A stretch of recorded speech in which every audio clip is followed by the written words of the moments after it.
नमस्ते साथियों, ज्यादातर मैंने ऑब्जर्व करके देखा है पढ़े लिखे लोग हैं। पढ़े लिखे लोगों की अगर हम कैटेगरी के तौर पर हम बात करें तो first second third fourth class के जो जॉब करने वाले पढ़े लिखे लोग हैं उसमें सबसे ज्यादा फर्स्ट ग्रेड के जॉब करने वाले अछूत वर्ग से आने वाले अधिकारी पदाधिकारी ज्यादातर इस तरह की मानसिकता में जी रहे हैं। बाबा साहब को धोखा देने वाले के संदर्भ में लिखी गई है कि यह जो टॉपिक है कब समझोगे इस मकड़ जाल को।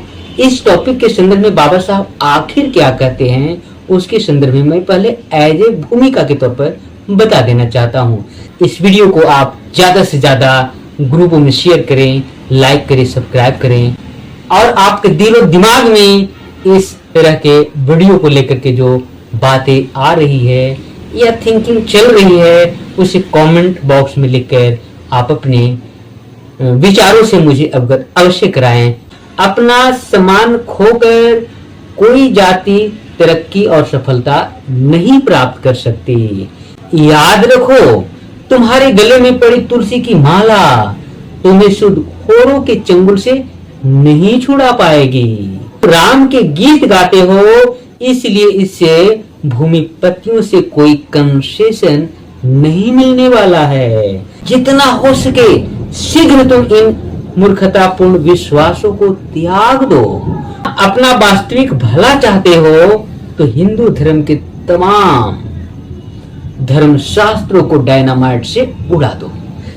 अपने जीवन में सामाजिक जो व्यवस्था थी उस वक्त का उसको पल पल जिए हैं। वे देश ही नहीं पूरी दुनिया के तमाम ग्रंथों को पढ़े इस निष्कर्ष पर पहुंचे कि मुझे अपने भारतीय लोगों में जो अछूत कहे जाने वाले वर्ग के अंतर्गत आने वाले SC, ST, OBC और माइनॉरिटी के साथ साथ सर्व समाज की महिलाओं को जब हम सम्मान का जीवन नहीं जीने का दिला पाए तो मुझे ये पढ़ने का कोई औचित्य नहीं रहता है। देश के जो व्यवस्था में जो असमानता थी उसको समानता में लाने के लिए जीवन पर्यंत कार्य करते हैं। वे एहसास करते हैं कि हिंदू धर्म में जो असमानता कायम करने का कार्य जारी है, इन धर्म शास्त्रों को आप डायनामाइट से उड़ा दें, वही कार्य आपके लिए कल्याणकारी हो। सुविधाओं से वंचित हैं उन लोगों को समानता और सम्मानपूर्ण जिंदगी जीने के रास्ते पर लाने के लिए उन्होंने इस टॉपिक के अंतर्गत ऐसी बातें कहे हैं। वास्तव में बाबा साहब को धोखा देने वालों में मुख्य रूप से शासन प्रशासन में उच्च पदों पर बैठे कुछ लोग हैं, जबकि बाबा साहब ने इन्हीं लोगों से यह अपेक्षा रखी थी कि ये समाज सुधार के कार्यों में बढ़ चढ़कर हिस्सा लेंगे, अपने समाज के लोगों को ईश्वरवाद और ब्राह्मणवाद के मकड़ जाल से बाहर निकालेंगे। इसके लिए उन्होंने बौद्ध धर्म का श्रेष्ठ मार्ग भी बता दिया था। और एक ये है कि ऐसी गहरी नींद में सोए हुए हैं कि उन्हें उनकी कोई खबर ही नहीं है। ये बातें बाबा साहब पढ़े लिखे लोगों और शासन प्रशासन में उच्च पदों पर रहने वाले तमाम अधिकारियों को कहते हैं कि आप कब तक गहरी नींद में सोए रहेंगे। धर्म और धर्म के आधार पर, धर्म के नाम पर जो धर्म गुरु जो तुम्हें गुलामी, बेबसी और असमानता के अंतर्गत बात करें तो तुम्हें नीच कहने वाले लोग नए नए सुनहरे जाल रच रहे हैं और आप उसमें फंसते जा रहे हैं। आप कब इन जालों से निकलेंगे, अर्थात कब आप गहरी सोई हुई नींद से जागेंगे। अक्षरों की पूजा करने से क्या मिलेगा? ये लोग इतने भोले भाले हैं और भावुक हैं कि वे सेवा भक्ति के नाम पर विभिन्न मत पंथों में जाकर दरी और टाट पटियां बिछाते हैं, शौचालय की सफाई करते हैं, बांस बलियां गाड़कर वहां के कथित गुरुओं के लिए मंच तैयार करते हैं और उनसे कान फूंकवाकर या नाम दान लेकर अपने आप को धन्य भागी समझते हैं कि उन्हें स्वर्ग या ईश्वर के लोक में पहुंचने का डायरेक्ट टिकट मिल गया है। आप सुनेंगे तो आपके दिमाग पर जो बैठी हुई अंधविश्वास की जो पट्टी होगी वह स्वतः दूर हो जाएगी। मैं शिव प्रसाद और बोध रत्न मगध विश्वविद्यालय शोध छात्र बोध गया बिहार से। अभी मैं आप लोगों को रंजीत कबीरपंथी के द्वारा लिखी गई पुस्तक मुझे पढ़े लिखे लोगों ने बहुत धोखा दिया है, यह पुस्तक बाबा साहब को धोखा देने वाले के संदर्भ में लिखी गई है, जिसको लेखक महोदय ने अपनी इस पुस्तक में संकलित करके लिखा है, जिसे मैं पढ़कर सुनाने के पहले यह बता देना चाहता हूं कि यह जो टॉपिक है कब समझोगे इस मकड़ जाल को, इस टॉपिक के संदर्भ में बाबा साहब आखिर क्या कहते हैं उसके संदर्भ में मैं पहले एज ए भूमिका के तौर पर बता देना चाहता हूं। साथियों, इस टॉपिक अर्थात कब समझोगे इस मकड़ जाल को के संबंध में बाबा साहब कहते हैं, अपना सम्मान खोकर कोई जाति तरक्की और सफलता नहीं प्राप्त कर सकती। याद रखो, तुम्हारे गले में पड़ी तुलसी की माला तुम्हें शुद्ध खोरों के चंगुल से नहीं छुड़ा पाएगी, क्योंकि तुम राम के गीत गाते हो, इसलिए इससे भूमिपतियों से कोई कंसेशन नहीं मिलने वाला है। इन्होंने कहे हैं कि जितना हो सके शीघ्र तुम इन मूर्खतापूर्ण विश्वासों को त्याग दो, उतना ही अच्छा होगा। और हाँ, अपना वास्तविक भला चाहते हो तो हिंदू धर्म के तमाम धर्म शास्त्रों को डायनामाइट से उड़ा दो। साथियों, आप इस संदर्भ से समझ सकते हैं कि बाबा साहब अपने जीवन में सामाजिक जो व्यवस्था थी उस वक्त का, उसको पल पल जिए हैं। जीते हुए समाज सुधारकों के सहयोग और योगदान फलस्वरूप वे देश ही नहीं पूरी दुनिया के तमाम ग्रंथों को पढ़े और सभी धर्म ग्रंथों को पढ़ने के बाद वह इस निष्कर्ष पर पहुंचे कि मुझे अपने भारतीय लोगों में जो अछूत कहे जाने वाले वर्ग के अंतर्गत आने वाले SC, ST, OBC और माइनॉरिटी के साथ साथ सर्व समाज की महिलाओं को जब हम सम्मान का जीवन नहीं जीने का दिला पाए तो मुझे ये पढ़ने का कोई औचित्य नहीं रहता है।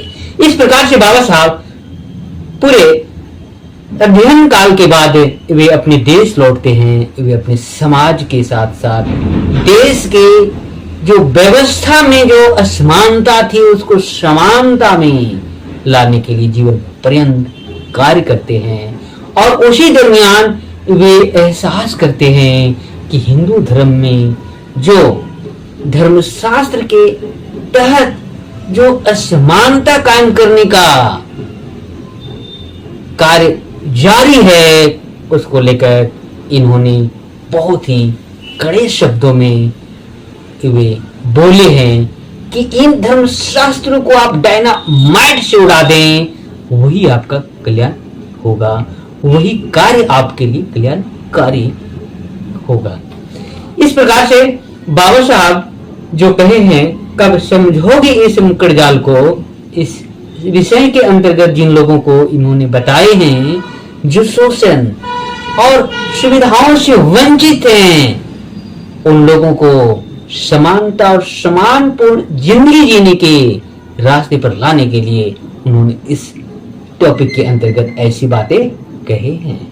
आगे इस टॉपिक में क्या लिखा है उसे मैं पढ़कर सुनाने जा रहा हूं। वास्तव में बाबा साहब को धोखा देने वालों में मुख्य रूप से शासन प्रशासन में उच्च पदों पर बैठे कुछ लोग हैं, जबकि बाबा साहब ने इन्हीं लोगों से यह अपेक्षा रखी थी कि ये समाज सुधार के कार्यों में बढ़ चढ़कर हिस्सा लेंगे, अपने समाज के लोगों को ईश्वरवाद और ब्राह्मणवाद के मकड़ जाल से बाहर निकालेंगे। इसके लिए उन्होंने बौद्ध धर्म का श्रेष्ठ मार्ग भी बता दिया था। परंतु दलित समाज न तो उन्हें अर्थात बाबा साहब को और न ही बौद्ध धर्म को समझ सका। वह पूर्ववत मानवता विरोधी हिंदू धर्म की सड़ी गली मान्यताओं का बोझा उठाकर उनका गुलाम बना हुआ है। हिंदू धर्म के कथित धर्म गुरु ईश्वर और धर्म के नाम पर नित नए नए सुनहरे जाल रचते जा रहे हैं, और एक ये है कि ऐसी गहरी नींद में सोए हुए हैं कि उन्हें उनकी कोई खबर ही नहीं है। ये बातें बाबा साहब पढ़े लिखे लोगों और शासन प्रशासन में उच्च पदों पर रहने वाले तमाम अधिकारियों को कहते हैं कि आप कब तक गहरी नींद में सोए रहेंगे। धर्म और धर्म के आधार पर, धर्म के नाम पर जो धर्म गुरु जो तुम्हें गुलामी, बेबसी और असमानता के अंतर्गत बात करें तो तुम्हें नीच कहने वाले लोग नए नए सुनहरे जाल रच रहे हैं और आप उसमें फंसते जा रहे हैं। आप कब इन जालों से निकलेंगे, अर्थात कब आप गहरी सोई हुई नींद से जागेंगे। आगे बाबा साहब कहते हैं, यही कारण है कि कोई यज्ञ हवन के नाम पर पौष्टिक खाद्य सामग्री आग में जला रहा है और अपने को धार्मिक समझने का भ्रम पाल रहा है। कोई गायत्री नामक देवी के आगे अपनी नाक रगड़ रहा है। इन नादानों को इतना ही पता नहीं है कि गायत्री हिंदी के दोहा, चौपाई आदि छंदों की तरह 24 अक्षरों का एक वैदिक छंद मात्र है। अतः अक्षरों की पूजा करने से क्या मिलेगा? ये लोग इतने भोले भाले हैं और भावुक हैं कि वे सेवा भक्ति के नाम पर विभिन्न मत पंथों में जाकर दरी और टाट पट्टियां बिछाते हैं, शौचालय की सफाई करते हैं, बांस बलियां गाड़कर वहां के कथित गुरुओं के लिए मंच तैयार करते हैं और उनसे कान फूंकवाकर यह नाम दान लेकर अपने आप को धन्य भागी समझते हैं। और ऐसा करने पर ये लोग यह मान बैठते हैं कि उन्हें स्वर्ग या ईश्वर के लोक में पहुंचने का डायरेक्ट टिकट मिल गया है। अब तो उन्हें ईश्वर से मिलने या भेंट करने से कोई माई का लाल नहीं रोक सकता। यही अंधभक्त, ऐसे ही अंधभक्त और ऐसे ही अंधविश्वास में आज भी लोग पड़े हुए हैं। और इसमें ज्यादातर मैंने ऑब्जर्व करके देखा है, पढ़े लिखे लोग हैं। पढ़े लिखे लोगों की अगर हम कैटेगरी के तौर पर हम बात करें तो first, second, third, fourth class के जो जॉब करने वाले पढ़े लिखे लोग हैं उसमें सबसे ज्यादा फर्स्ट ग्रेड के जॉब करने वाले अछूत वर्ग से आने वाले अधिकारी पदाधिकारी ज्यादातर इस तरह की मानसिकता में जी रहे हैं।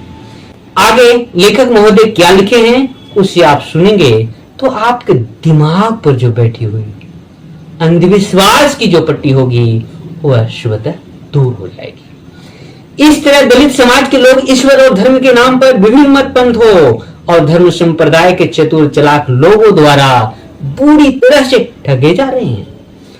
काश वे बाबा साहब के कहे अनुसार बौद्ध धर्म ग्रहण कर लिए होते तो उनके मस्तिष्क के कपाट कभी के खुल जाते, उनकी बुद्धि जागृत हो जाती, फिर वे इस तरह से किसी के द्वारा ठगे नहीं जाते, उनका कोई शोषण नहीं कर पाता।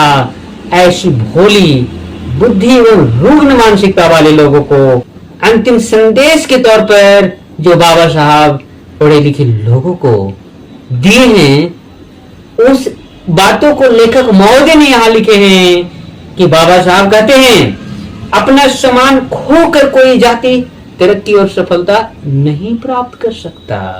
याद रखना, तुम्हें गले में पड़ी तुलसी की मालाएं तुम्हें सूदखोरों से बचा नहीं पाएगी।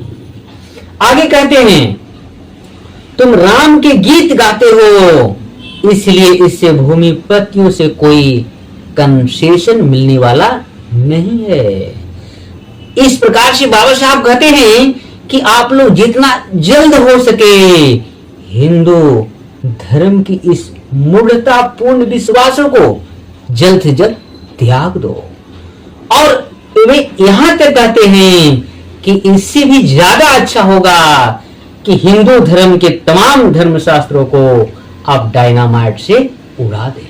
साथियों, ये रही बाबा साहब के संदर्भ में लेखक रंजीत कबीरपंथी के द्वारा लिखी गई मुझे पढ़े लिखे लोगों ने बहुत धोखा दिया है पुस्तक के अंतर्गत कब समझोगे इन मकड़जाल को के अंतर्गत लेखक महोदय ने बाबा साहब के पीड़ा को लिखे हैं।